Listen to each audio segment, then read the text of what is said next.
बच्चों, आज मैं पुनः दसम वर्ग के लिए संस्कृत व्याकरण के प्रथम पाठ के साथ आपके सामने उपस्थित हूँ। आज 15 दिनों से हम इसी पाठ को देख रहे हैं और इसके पीछे हमारा उद्देश्य यह है कि धीरे धीरे पढ़ने से व्याकरण का यह पाठ आपको पूरी तरह समझ में आ जाए और आप इसमें पूरी तरह से प्रैक्टिस भी कर लें। लेकिन अब हम धीरे धीरे व्यंजन संधि में समाप्ति की ओर बढ़ रहे हैं और इस कड़ी में आज हमारा जो टॉपिक है उस टॉपिक का नाम है वर्गीय प्रथम वर्णस्य तृतीय वर्णे परिवर्तनम, मतलब वर्ग के प्रथम वर्ण का तीसरे वर्ण में परिवर्तन। अब इसका क्या अर्थ है, सबसे पहले हम सो देखेंगे। तो इसमें है कि प्रथम पद के अंत में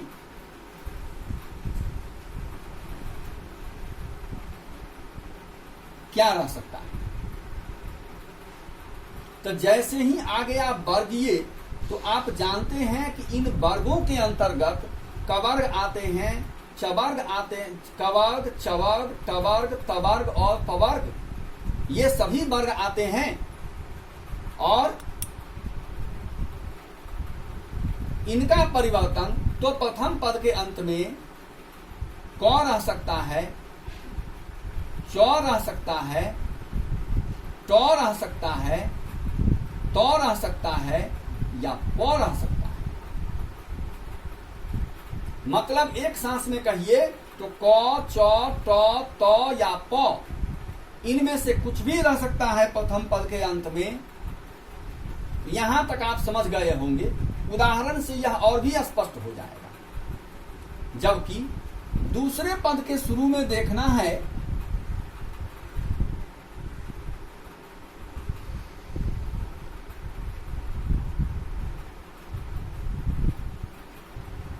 दूसरे पद के शुरू में क्या रह सकता है, तो इसके लिए देखिए दूसरे वर्ग के दूसरे पद के शुरू में किसी वर्ग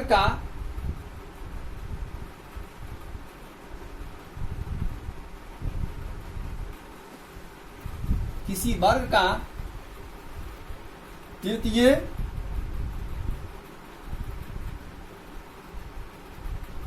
चतुर्थ ये वर्ण रह सकते हैं।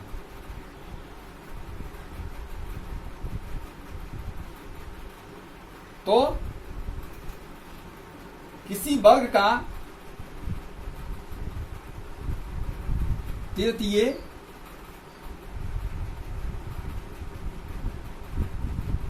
या चतुर्थ अक्षर। अब इसको समझिए कि वर्ग के तृतीय या चतुर्थ का मतलब क्या है। तो ऐसे यहां देखना है कि कवर्ग का तीसरा वर्ण होता है ग और चौथा वर्ण होता है घ। चवर्ग का तीसरा वर्ण है जो, चौथा वर्ण है झ। इसी प्रकार अन्य वर्गों में भी समझना चाहिए। या कोई स्वर या य, र, ल, व, ह,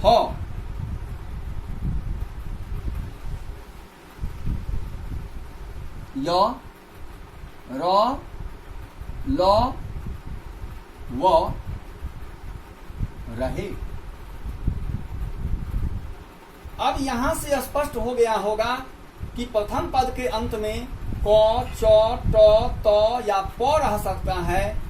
दूसरे पद के शुरू में किसी वर्ग का तृतीय वर्ण, चतुर्थ वर्ण या कोई स्वर या य, र, ल, व, ह भी रह सकता है। तो उस परिस्थिति में क्या होगा कि प्रथम वर्ण का अर्थ है कि यहां जो प्रथम वर्ण है वर्ग का प्रथम पद के अंत में, वह प्रथम वर्ण अपने तृतीय वर्ण में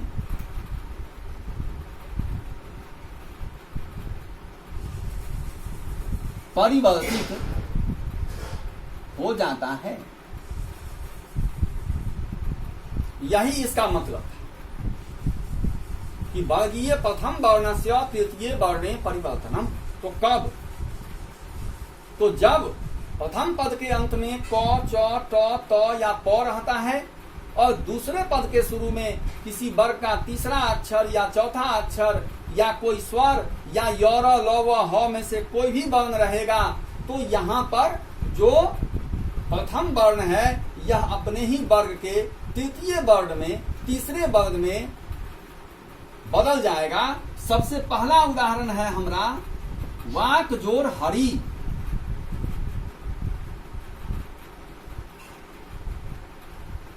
तो क्या होगा? ये हो जाएगा बाघ हरि।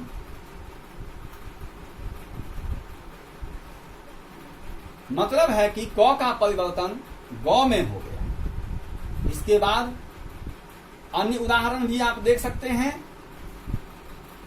जैसे लेते हैं हम अच जोर अंतः। अब देखिए प्रथम पद के अंत में च है, जो चबर का प्रथम अक्षर है, दूसरे पद के शुरू में एक स्वर है, इसलिए च का तीसरा वर्ण च, छ, ज अर्थात च का परिवर्तन ज में हो जाएगा और शब्द बन जाएगा अजंतः। ठीक उसी प्रकार जैसे देखिए जगत जोर ईसह। अब क्या होगा? फिर यही परिस्थिति यहां भी है।